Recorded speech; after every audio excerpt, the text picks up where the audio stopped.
See, come on, everyone!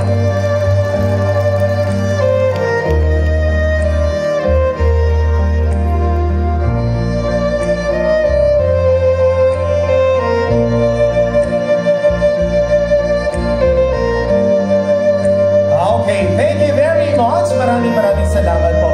Palakpak may sigawan naman po. Thank you so much, Mommy. Ayan. Oh, iba pa rin yung isinayaw mo yung nanay mo sa iyong kasal at sinabi mo, Ma, maraming salamat po. Di po ba? Okay, at this very moment, kung meron pong mother and son dance, then definitely, meron po tayong father and daughter dance. Eto naman ho, tatawagin po natin ang tatay ng ating beautiful bride. Isasayaw niya po ang kanyang anak na kinasal. Siyempre, ito po ay bilang pasasalamat. Hello, ng bride sa kanyang mga magulang.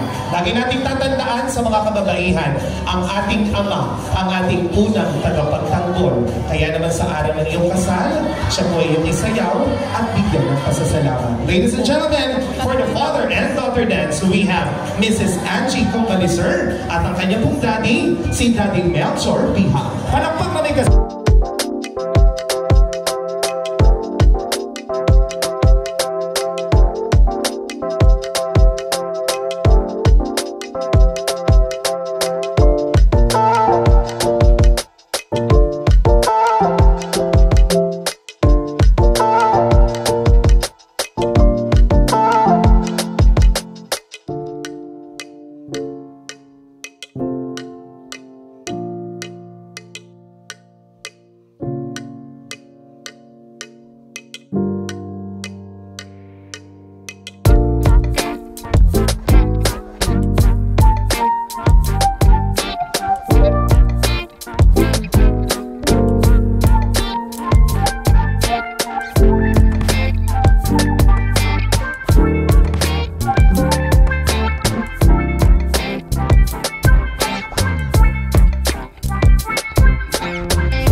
We have Mr. Julius and Mrs. Angie Combaliser. Palakpak na may kasamang sigawan, everyone. Sabihin natin, mabuhay ang bagong kasal. Ang hindi uminik mamalasan hanggang 2019. Hindi pong patay ka na malas ka pa rin. Okay, mabuhay ang bagong kasal. Palakpak na may sigawan. Music, DJ.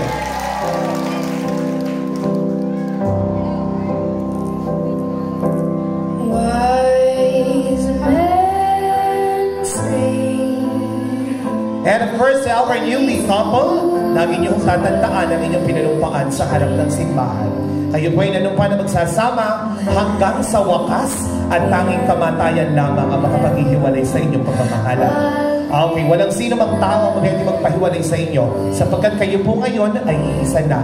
That's why si Mrs. Angie is now finally Mrs. Combaliser. Ladies and gentlemen, again, our newly couple, Mr. Julius and Mrs. Angie Combaliser. Palakpak na may sigawan po. Maraming salamat. Okay, ma'am and sir, dito naman po tayo. Let's proceed sa ating pong cake. Ayan. Let's have the slicing of cake and then after that will be the toasting of wine. After po nun, kainan na tayo, ang pinakahihintay ng lahat. But for now, let's have the wedding tradition. Ito po ay ang pag-slice ng cake. Of course, sweetly, ang ating bagong kasal ay maghihiwa ng cake. At ang pinakamaganda ho rito, sila ho ay magsusubuan. Ang sarap. Gusto kong maranasan niya, yung subo na yan. Okay, again, ma'am and sir, magkahawak ho ang inyong kamay syempre. Inyo pong hihiwain. We're going to slice your wedding cake. The reason why we have the slicing of cake is that since that the cake is sweet, it symbolizes sweetness and love for the couple. Okay, ma'am and sir, dito po kayo sa bandang unahan. Dito po ang inyong subuan portion.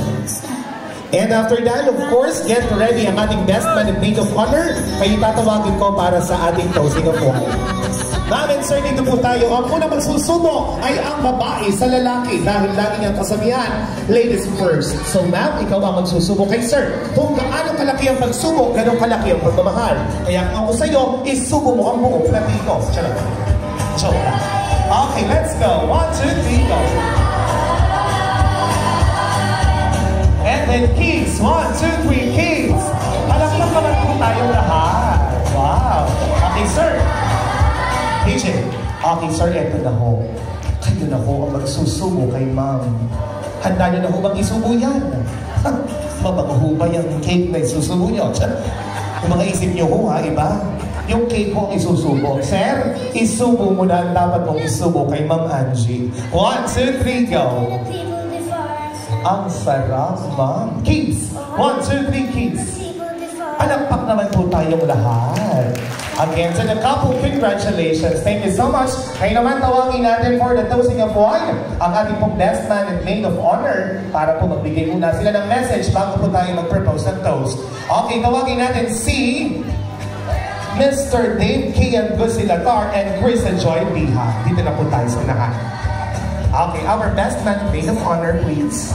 Kailangan po natin ng kupita, dalawa. Maraming salamat po. Thank you so much. Of course, to the staff and crew ng Malakay Hotel. Nako, grabe. Ibang mag-assist. The best. Okay, nasan po si best maid of honor? Ayan. Okay, sir, your kupita. Lalagyan po yan ng wine. Ano? Sino mo? Ano po ang problema niyo mo? Ayan. Thank you very much. Sige mo. Okay, ma'am? Honor, hello, maid of honor. I'll be giving the microphone to you. You're going to give the short message, but kailangan precise the message for the couple, okay? You din, Mr. Best Man, parang may sakit ka.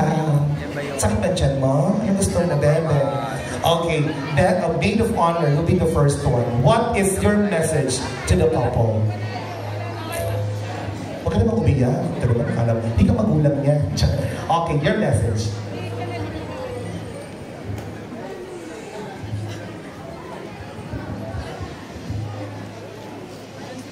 Congratulations, Ate Quedilius. Sa wakas, nagkalalaki rin sa pamilya namin. Ang wish ko, sana forever na talaga kayo hanggang pagtanda. Sana magkaroon na kayo ng anak next year, ngayong buwan. Hindi kaya daw nagkalalaki na. Kasi masarap magkaroon ng bata sa pamilya. Aalagaan namin yung magiging anak ninyo. Hindi namin papaluin. Ang wish ko sana magkaroon ng mahabang pasensya si ate. Lalo si Kuya Julius kay ate. Kasi bakit naman dahil alam naman na ang babae mainitin minsan ng ulo, bago-bago. Kaya dapat mas malaki ang pasensya ng lalaki. Intindihin na lang minsan ng babae at dinadalaw minsan. Yun. Congratulations natin. Mahal ka natin. Yun lang. Wow. Alam pa ka naman natin si the maid of honor, the sister, kapatid ng ating beautiful bride. Ako, ngayon naman, Mr. Best, ano bang problema mo? Okay, sige, okay ha? Oh, kasi nga, sabi nga, pagkakain kumain ng gulay, ha? Hindi kong kinakain mo, hotdog lang. Okay, sige. Okay, anong mensahe mo bukod sa kakain ka ng inom ng vitamins mamaya, ha? O, sige. Palakpakan po natin si Best Man para sa kanyang message to the couple.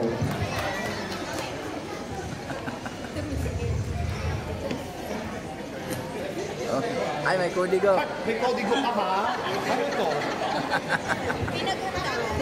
Pinaghanda mo pala? Good afternoon po sa ating lahat. Una sa lahat po, once again, congratulations sa ating newly wedding.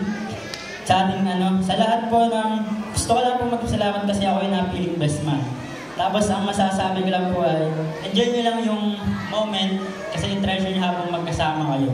Tapos yun lang yung panghahawakan nyo habang magkasama kayo bilang mag-asawa. Lahat ng saya, dapat enjoy nyo lang. Kung may problema kayo, dapat inyong ayusin kaysa palalay nyo kasi nga sa buhay nyo, magkaano na, kung ba magkadugtong na.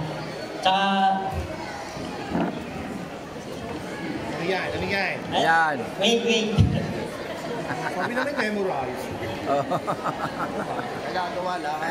Tsaka Wish ko din po na maging healthy pa lalo yung relationship niyo, lalo na pag nagkaroon kayo ng future na anak sa pangsusunod na taon. Wish ko na maging healthy sila at yun lang ang masasalo ko. Thank you very much. Handa ka na ba sa quiz?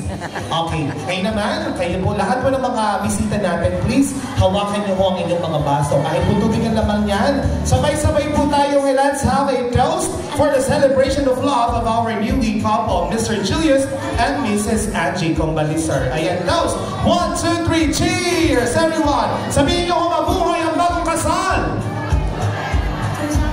Thank you very much. Thank you so much, Mr. J. and Dave and Miss Krisa. Maraming salamat. Okay. Ma'am and sir, kiss muna kayo isa. 1, 2, 3, go! Ang sarap. Ang sarap talaga pag ikinasal, no? Isa yan sa mga pangarap ko. Kasi wala naman naninilaw sa akin. Char! Umalis ka na, kumain ka ng gulay, ha? Hindi ka pa dyan. Oo. Okay. Ngayon, ito na mga kaibigan. This is the moment of truth that we are all waiting for. Siyempre, ang tayo po ay kumain. Pero bago po tayo kumain, magdadasal po muna tayo. Baka si RC. I'm writing a song.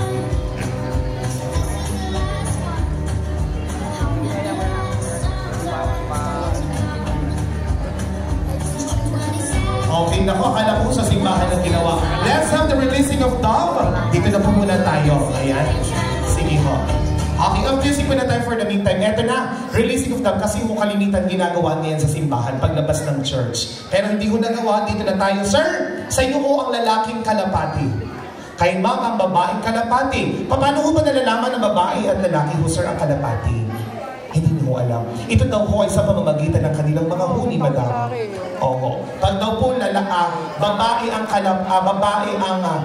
lalaki ang kalapati, ano daw po ang huni? Paturok yan. Ang galing ni sir. Alam. Kapag naman po babae ang kalapati, ano po ang huni? Iturok mo. Ayan ho. Malala. Ayan na, sir. Okay, may count po yan ha. 1, magdidikit ang tuka ng mga kalapati. Sa bilang na isa, 1, pagdikitin nyo yung tuka. 2, pagdidikitin nyo ang inyong mga tuka. Diba? 1, tuka ng ibon. 2, tuka ninyo. Go. 2 na ho, sir. Tuka nyo ho. 2. And 3, i-release yung dove. O, practice mo muna tayo. Tama na ho, sir. Mamaya na ako, ang dami kong tao. Marami ho kayong mamaya pa. Already, countings mo tayo. Pag i-release po yung dove, sasabihin nyo, mabuhay ang bagong kasal. Pag hindi ho kayo sumigaw ng mabuhay ang bagong kasal, hindi na ho kayo mabubuhay. Habang buhay. Joke lang. Okay, ready? 1, 2. Ang sarap. Ang sarap po, sir. Ano? Mamaya ulit, isa pa. Ito na to. 1, 2. Tuwang-tuwa naman kayo. Okay, ito na. Ready? 1, 2, and 3. Release the dove. Sabihin nyo, mabuhay ang bagong kasal. Palakpak na may kasamang sigaw. Yay! Ito po ang mga kaibigan ko, sino ho ang maiputan ng kalapati? Malamang mamamaho ka. Malamang bumaho ka dyan.